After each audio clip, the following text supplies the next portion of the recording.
Analyser une phrase, c'est identifier la fonction de chacun des groupes de mots qui composent la phrase.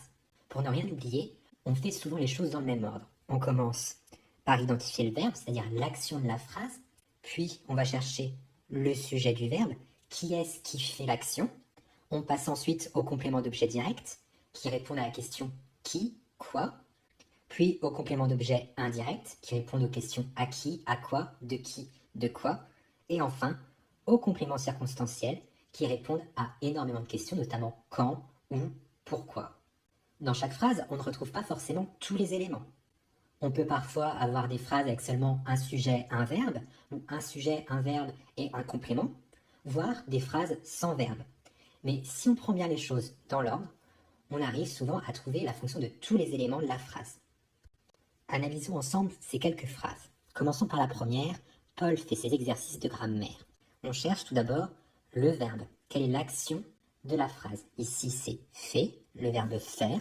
Donc on peut noter en dessous un V pour verbe. Puis, on cherche le sujet. Qui est-ce qui fait?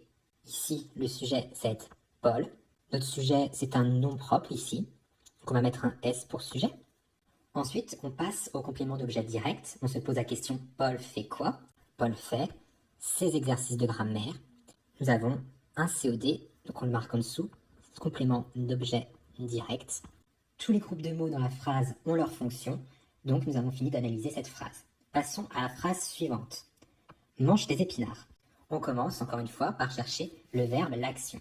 Ici, c'est mange, le verbe manger. Donc je note en dessous que c'est un verbe. Ensuite, nous cherchons le sujet de la phrase. Qui est-ce qui mange? Ici, on ne peut pas répondre à la question. C'est une phrase qui n'a pas de sujet. On passe ensuite au complément d'objet direct. Mange quoi? Tes épinards.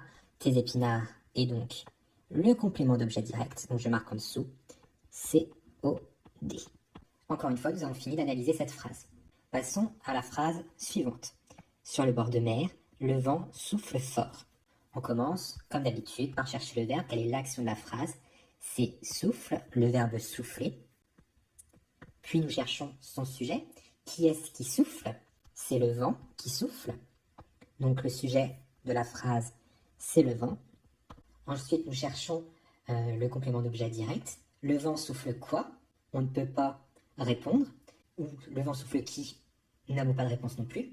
On passe au complément d'objet indirect. À qui, à quoi, de qui, de quoi. Le vent souffle à qui, à quoi, ça ne se dit pas. Le vent souffle de qui, de quoi non plus. Nous n'avons pas de réponse à ces questions. Il nous reste maintenant les compléments circonstanciels. Le vent souffle quand? On n'a pas de réponse à cette question.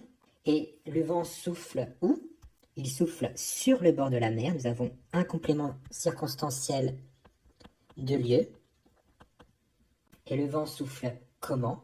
Il souffle fort. Nous avons un complément circonstanciel de manière.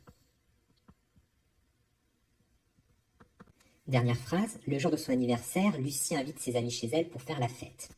On commence encore par le verbe. Ici, c'est le verbe invite, inviter, qui est l'action de la phrase. Nous cherchons ensuite le sujet. Qui est-ce qui invite? C'est Lucie. Lucie invite qui? Elle invite ses amis. Ses amis, c'est le COD de la phrase, le complément d'objet direct. Elle invite ses amis à qui, à quoi, de qui, de quoi? On n'a pas la réponse, donc il n'y a pas de COI. Par contre, on a des compléments circonstanciels.